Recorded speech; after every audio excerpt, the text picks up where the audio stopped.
Ladies and gentlemen, we now move on to our keynote session. For this session, our presenters will be presenting their keynote address, followed by a Q&A session open to the floor. Please feel free to type in your questions in the chat window below. Our first keynote will be presented by Tuan Haji Yusri, Assistant Director of DOA's Engineering Division, who will be presenting on the topic Memperkasa Taman Kekal Pengeluaran Makanan Menerusi Modernisasi dan Pertanian Pintar. Tuan Haji Yusri has been in the agriculture sector for all of his working life for the past 29 years in the field of agriculture engineering. His educational background includes a degree in agriculture engineering as well as a master's degree in water management. I think we will now play the video.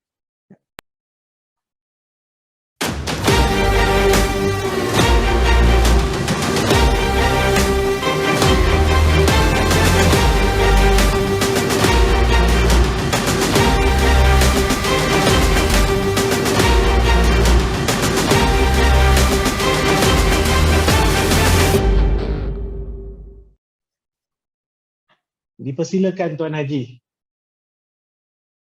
I think you're mute, Tuan. Tuan-tuan dengar, Tuan Majlis.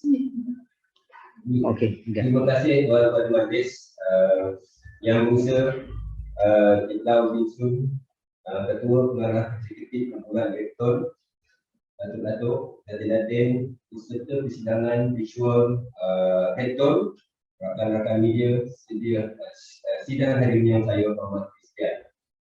Profesor Swadri, saya sendiri ambil pendidikan yang tahu.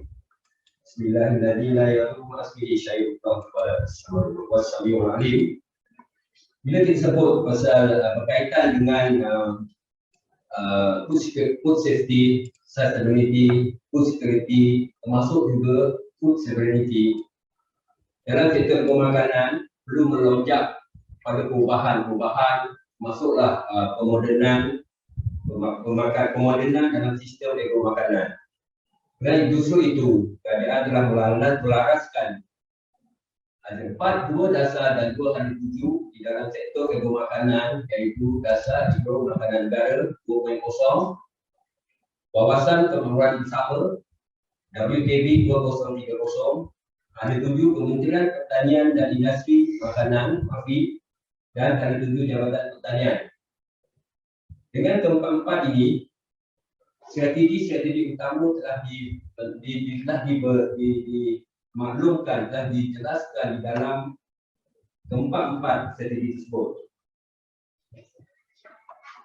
Dalam saya punya keynote ini, tajuk utama saya adalah menghasilkan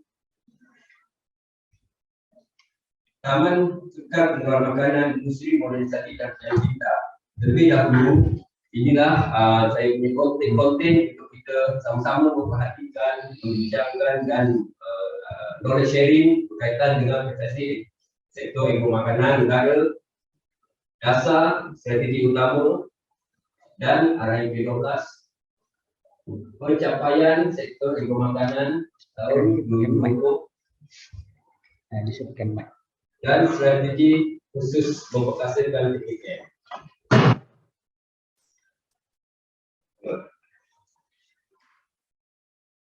Jadi dengan ini saya ingin menekankan prestasi dalam sektor agromakanan negara.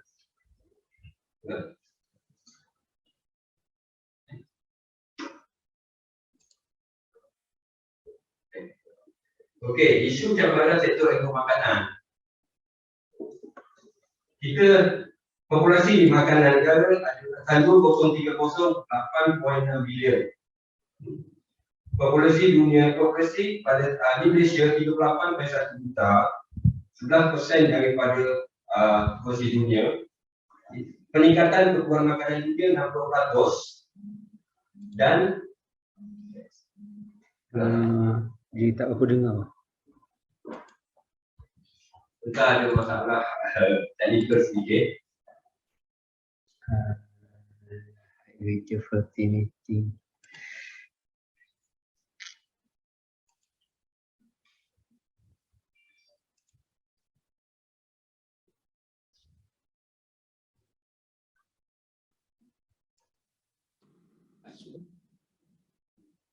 dengar ke? Pengacara majlis. Boleh Tuan, boleh. Okey. Much better. Saya teruskan Tadi ada sikit ni. Tak ada masalah Tuan. Terus. Next. Okey. Untuk sedia maklum, KDNK agro makanan pada 2020 sebanyak 51 bilion. Sumbangan kepada KDNK negara 3.8% dan sumbangan kepada KDNK pertanian 5.15%. Dengan ini, sektor sayur dan buah kekal mendomestikan KDNK agro makanan negara dengan sumbangan 33.9% atau 17.4 bilion pada 2020. Defisit dagangan makanan utama kebergantungan kepada sumber import buah-buahan dan yang tinggi dan keperluan peningkatan ekspor makanan buah-buahan adalah negatif 2.7 bilion dan sayur-sayuran banyak negatif 4.1 bilion. Dalam usaha ini, kerajaan untuk mengatasi perkara ini tersebut, sasaran utama telah ditetapkan di dalam dasar ekonomi makanan, iaitu sumbangan agro makanan kepada negara adalah pada tahun 2025 3.6% dan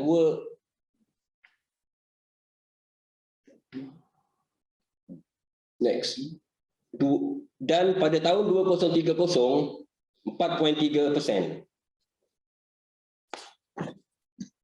Daya saing sektor agro makanan tertakluk kepada termasuklah tahap pendapatan petani masih rendah, akses pasaran luar negara komoditi bernilai tinggi, yang ketiga pasaran penyakit dan perosak, yang keempat amalan petani kurang mampan, dan yang kelima masih lagi aging farmers masih berlaku di dalam sektor agro makanan.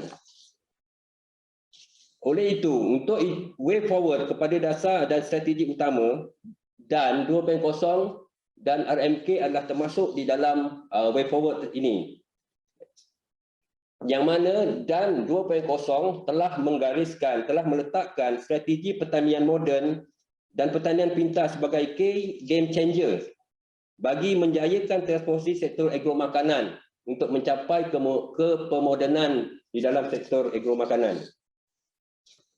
Strategi utama dan 2.0 adalah dalam teras dasar satu mendukung pemodenan pertanian pintar, yang mana aktiviti-aktiviti penerima gunaan di dalam pemodenan agro makanan negara perlu dilaksanakan di dalam mencapai matlamat negara. So dalam ini juga ada tema dalam menetapkan tema menjana semula ekonomi, yang mana dapat memperkukuhkan peranan kawasan perindustrian dan pengeluaran makanan, iaitu mempertingkatkan peranan kawasan perindustrian dan kawasan pengeluaran makanan sebagai pemangkin pertumbuhan. Dalam bab 3 melonjakkan pertumbuhan industri strategi berimpak tinggi serta PMKS, yang mana bidang keutamaan mempercepatkan pembangunan industri strategi dan berimpak tinggi. Dan seterusnya inisiatif 2 dan mempercepatkan penerimaan gunaan teknologi moden. Tindakan 4 pula melaksanakan projek demonstrasi berkaitan pertanian pintar di kawasan yang dihaskan untuk pengeluaran makanan.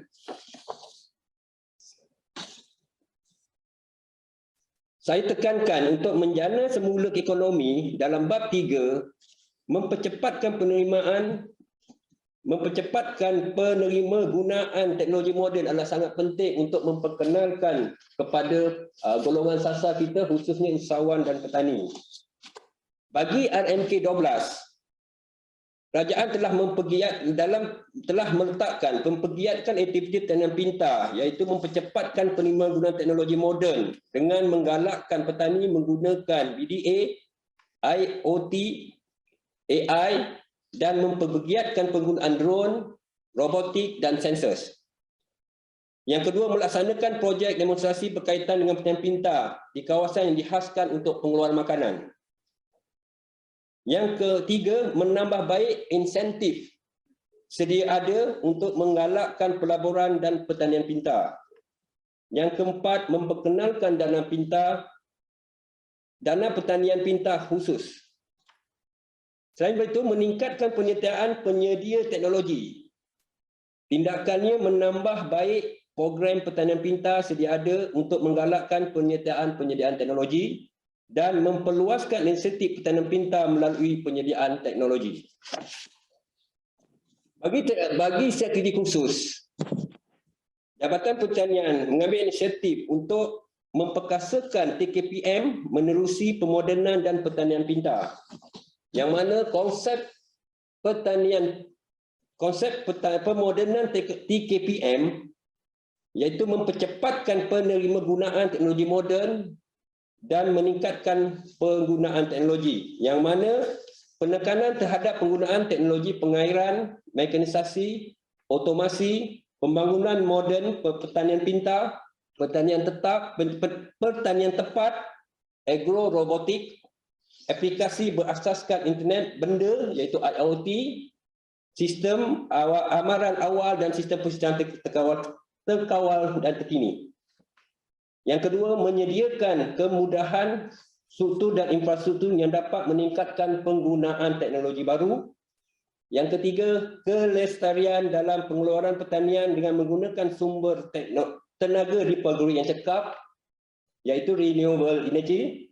Yang keempat, menarik minat petani muda dengan menjadikan teknologi sebagai pemangkin perubahan status 3D, dirty, dangerous and demeaning, kepada 3A, appealing, adventurous dan admirable. Strategi dan 2.0, DAN 2.0, subsektor sayur dan buah makanan, yang mana meletakkan memperkukuhkan TKPM sedia ada, pembangunan TKPM baru dan mudah diakses dengan sumber asli yang mencukupi. Aspirasi projek TKPM, yang pertama berskala komersial, yang kedua usahawan berpendapatan tinggi, yang ketiga projek berkualiti selamat dimakan, yang keempat menjamin bekalan makanan negara, yang kelima menyumbang kepada ekspor. Latar belakang TKPM pada keseluruhannya, pada RMK 9, 56 projek TKPM telah diwujudkan. Pada RMK 10, 74 projek RMK telah diwujudkan dalam RMK 10. 8 projek baru akan diwujudkan dalam RMK 12 ini. Tanah yang dibangunkan untuk TKPM ini sebanyak 9,343 hektar, keluasan bertanam sebanyak 7,804 hektar dan bilangan peserta usahawan di dalam TKPM ini seramai 103,312 orang. Untuk makluman, lokasi-lokasi yang telah dibangunkan TKPM ini di seluruh negara sebagaimana di dalam slide, sebanyak 76 TKPM yang telah dibangunkan. Konsep pelaksanaan projek sedia ada.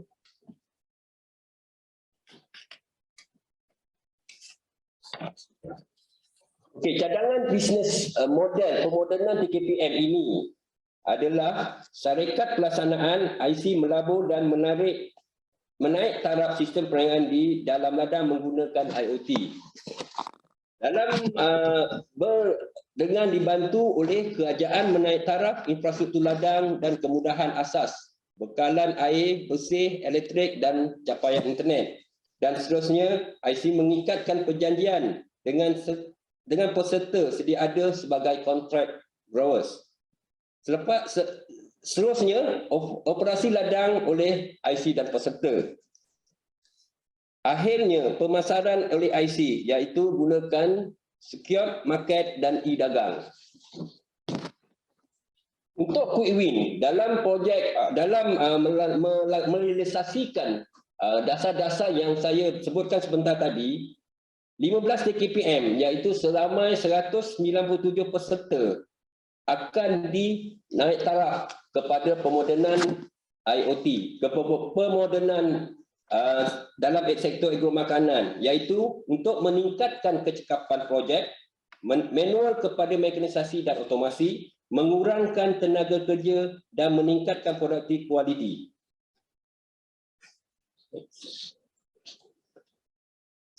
Lokasi-lokasi TKPM tumpuan yang telah diambil kira oleh Jabatan Pertanian dan MAFI iaitu ada 15 TKPM yang mana iaitu TKPM Degung, TKPM Lekir, TKPM Sedang, Jalan Kebun, Bukit Canggar, TKPM Sedayan, TKPM Pulau Gadung, TKPM Lojing dan Batang Bubau, TKPM Peradung, Pahang, TKPM Peradung Terengganu, TKPM Indrapura Pahang, TKPM Ipah dan Paguh Johor dan Sabah Sarawak.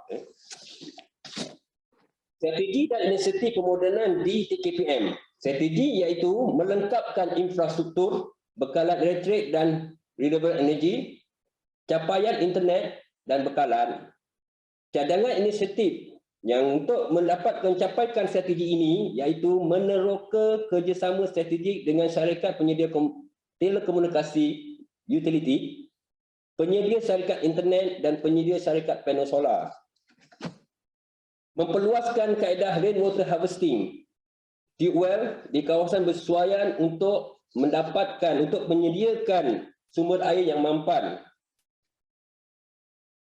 Selain itu, pelaburan dalam teknologi pertanian, menggalakkan pelaburan swasta dan pelaburan berasaskan IoT, yang mana cadangan inisiatif adalah syarikat swasta sebagai implementing, iaitu company IC yang berperanan menyediakan teknologi dan pemasaran produk serta pemprosesan. Memindahkan teknologi berkongsi kepakaran, iaitu pilot project di TKPM, 15 TKPM yang saya maklumkan tadi. Strategi kemudian di TKPM juga memperluaskan ruang pasaran dan produk, iaitu galakkan kepada peserta projek TKPM untuk memasarkan hasil secara atas talian dan fizikal.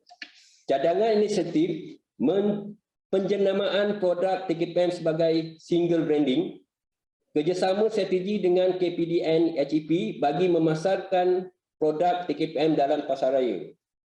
Strategi keempat, memanfaatkan teknologi terkini yang ditawarkan oleh Institut Penyelidikan Awam, swasta, Institut Pengajian Awam, swasta dan agensi kerajaan. Kerjasama strategik dengan syarikat melalui kaedah Participatory Observation, PO.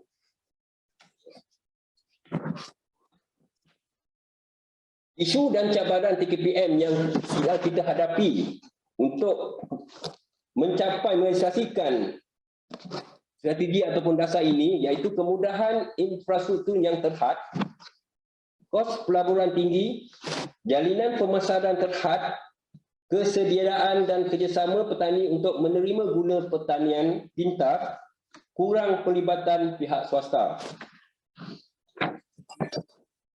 Kesimpulan untuk saya keynote ini adalah memperkasakan tanaman pertanian menerusi makanan, pengeluaran makanan menerusi model pertanian pintar.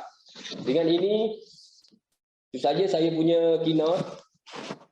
Semoga apa yang saya bentangkan ini dapat maklumat untuk pihak rektor dan seterusnya persidangan, peserta persidangan untuk memajukan sektor agromakanan. Wabillahi taufiq wa hidayah. Wassalamualaikum warahmatullahi wabarakatuh. Waalaikumsalam Tuan Haji. Terima kasih banyaklah atas pembentangan Tuan Haji tadi ya. I think it was a very good informative session. Tuan Haji, sekarang kita pergi kepada sesi Q&A ya. Adalah soalan sedikit yang para peserta kita bertanya pada hari ini. Okay, alright. Jadi mungkin ada soalan cukup mas, saya pun tak pasti. Saya akan buka kepada the floor lah. Jadi for any of our participants, siapa-siapa yang nak bertanyakan soalan, kita ada satu tab Q&A di bawah sana. Bolehlah tuan-tuan dan puan-puan type in your questions. Saya rasa persoalan pertama yang kita ada memandangkan Tuan Haji ni pakar agriculture engineering, coming from I think Miss Florence. How do we prove that IoT can reduce cost and improve efficiency? And can you give some examples, please? Jadi Tuan Haji boleh memperluaskan sikit tentang topik yang soalan yang diberikan ni tak? Okay, insyaAllah. Okay, sebenarnya memang IoT kita memerlukan semua perusahaan dan pengusaha dan kita punya aktiviti agro makanan memerlukan perubahan khususnya dalam bentuk pemodenan IoT. Untuk makluman tuan-tuan, memang kita memerlukan IoT ini untuk mengurangkan kos pengeluaran, iaitu kos operasi dan kos tetap yang dihadapi oleh pihak pengusaha. Okey.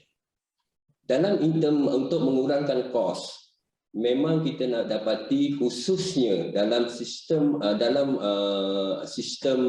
pemulaan penanaman, yang mana kita maklum pemodenan IoT ini tidak khusus kepada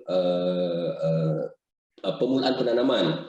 Dia khusus kepada rantaian nilai pengeluaran makanan, iaitu A hingga Z.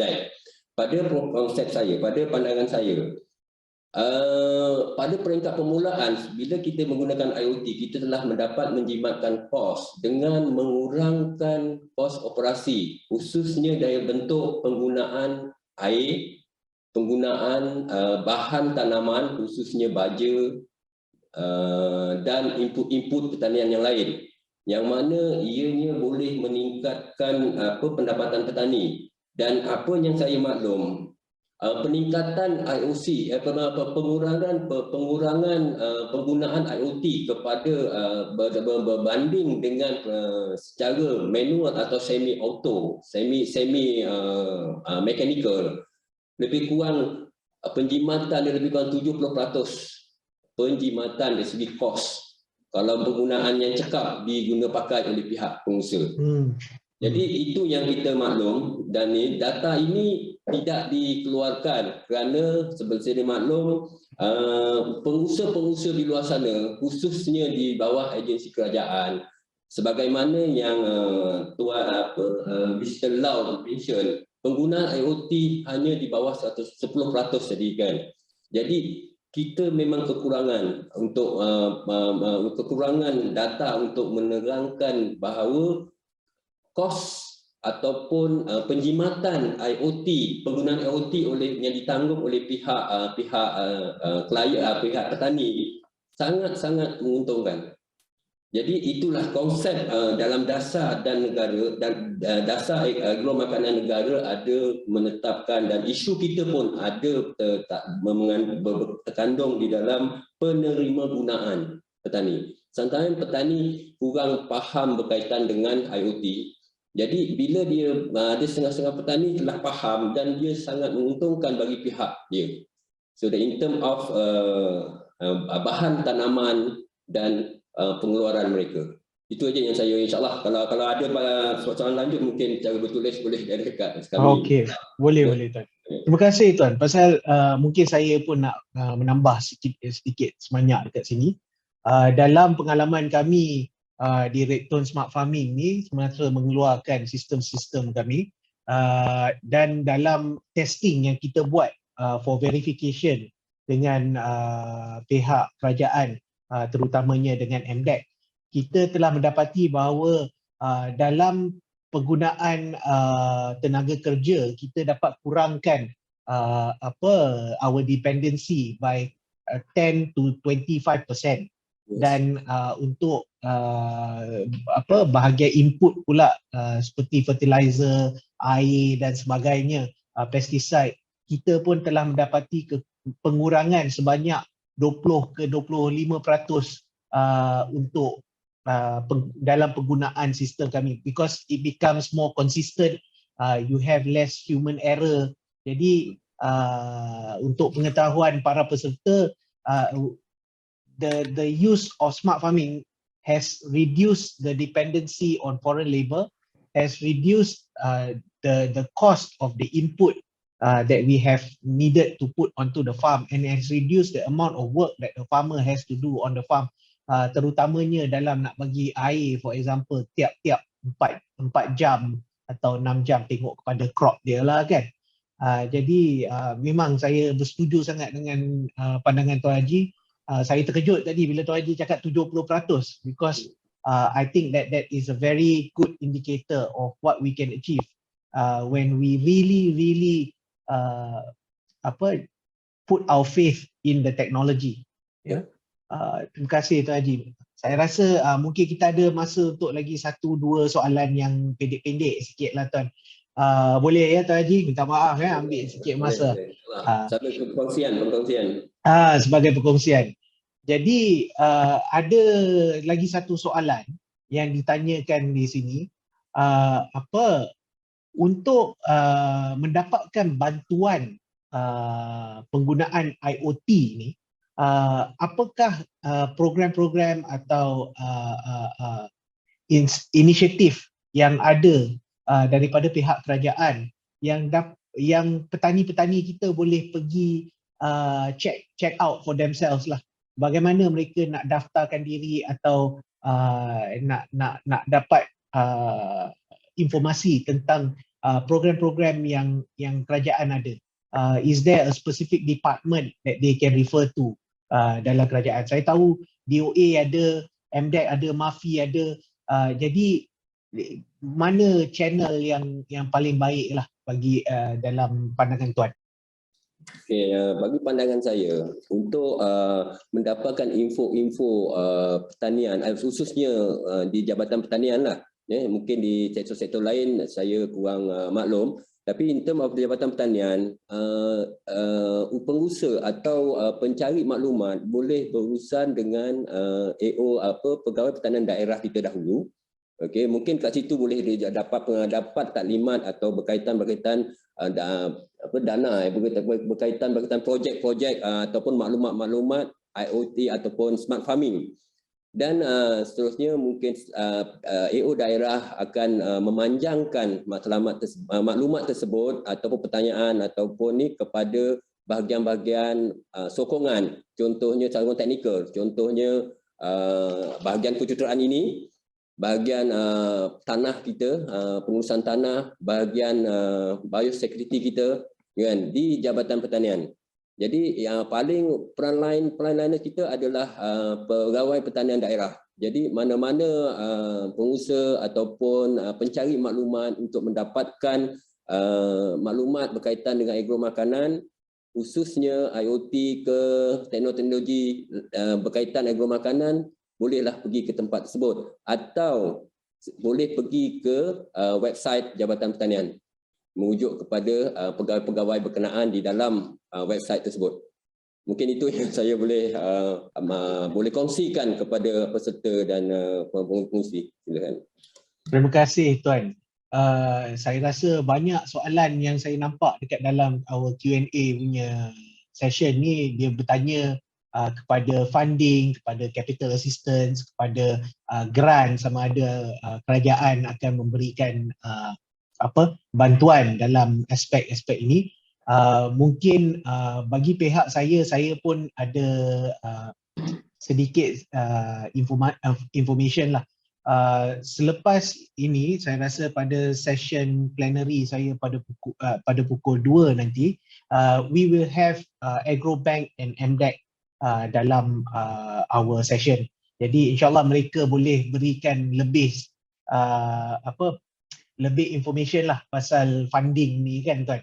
Pasal saya tahu daripada pihak DOA ni diberi kerja untuk test the system and to actually promote the system. Tapi daripada segi bantuan kewangan untuk nak deploy sistem ni, mungkin kena pergi kepada agensi-agensi yang lain. Betul ke tuan? Ke adakah DOA juga mempunyai dana dia sendiri untuk penggunaan IoT secara meluas?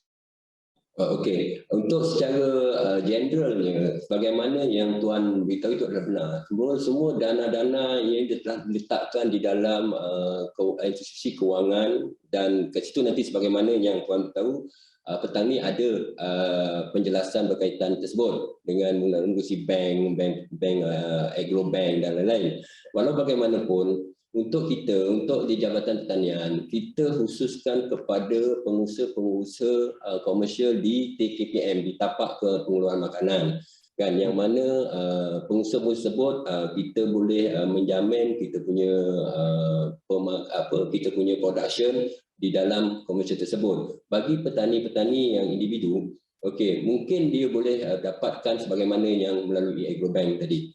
Okey. Saya ada terbaca satu, minta maaf, saya terbaca satu kenapa petani lambat mendapat teknologi pengetahuan berkaitan dengan teknologi pintar ni kan, petani. Saya satu je masalah sekarang ini, kita di luar remote area, petani-petani yang di luar kawasan kurang dapat maklumat disebabkan provider, internet, wifi dan itu. Sebab kita IoT ataupun smart farming ialah berdasarkan kepada internet, kan, internet, yang mana kita perlukan untuk memperluaskan smart pintar ini kepada petani, dan petani perlu explore dia punya pengetahuan dia terhadap teknologi berkaitan dengan internet ini, kan. Jadi itu yang saya maksudkan. Itu semua. Terima kasih tuan. Saya rasa kita dah kesuntukan masa dan terima kasih banyaklah kepada pihak Tuan Haji dan pihak DOA kerana menyokong our Smart Farming Virtual Conference ni ya.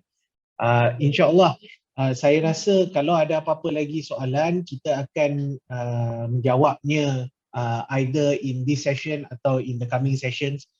Tuan Haji, sekali lagi saya ingin mengucapkan jutaan terima kasih kerana kesudian Tuan Haji untuk bersama kami pada hari ini, dan insyaAllah this will not be the last time that we are together lah. Terima kasih banyak. Terima kasih Tuan Haji.